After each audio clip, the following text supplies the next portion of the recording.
বৌদ্ধ সম্প্রদায়ের অন্যতম প্রধান ধর্মীয় উৎসব বুদ্ধ পূর্ণিমা বা বৈশাখী পূর্ণিমা। প্রতি বছর অত্যন্ত ধর্মীয় ভাব গাম্ভীর্য ও উৎসাহ উদ্দীপনার মধ্য দিয়ে দিনটি পালন করেন বৌদ্ধ ধর্মাবলম্বীরা। এটি গৌতম বুদ্ধের জন্ম, বোধি লাভ ও মহাপরিনির্বাণ লাভের স্মৃতি বিজড়িত দিন। দিনটি উপলক্ষে পার্বত্য জেলা বান্দরবানে বোধি বৃক্ষের নিচে সকাল থেকে হাতে চন্দন জল নিয়ে সমবেত হন নারী পুরুষরা। আয়োজনে উপস্থিত রয়েছেন বোমাং রাজাসহ ধর্মীয় গুরুরা। বিশ্ব শান্তি মঙ্গল কামনার্থে আমরা জগতের সকল প্রাণী সুখী হোক এই মৈত্রীময় আমরা এই দিবসটি পালন করে থাকি। রাঙামাটিতেও যথাযোগ্য মর্যাদায় উদযাপন করা হচ্ছে বুদ্ধ পূর্ণিমা। সকালে রাঙামাটির রাজ বনবিহার সহ জেলার বিভিন্ন বৌদ্ধ মন্দিরে শোভাযাত্রার মাধ্যমে দিনব্যাপী কর্মসূচি শুরু হয়।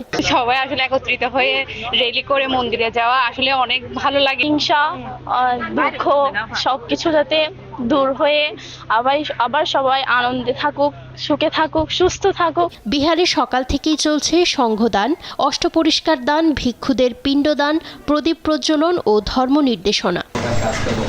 এছাড়া কুমিল্লাতেও দিনটি উদযাপনে নানা আয়োজন করা হচ্ছে। সন্ধ্যায় বিহারগুলোতে পঞ্চশীল গ্রহণ, প্রবোজ্জা গ্রহণ, প্রদীপ পূজা ও ফানুস উড়ানোর কথা রয়েছে।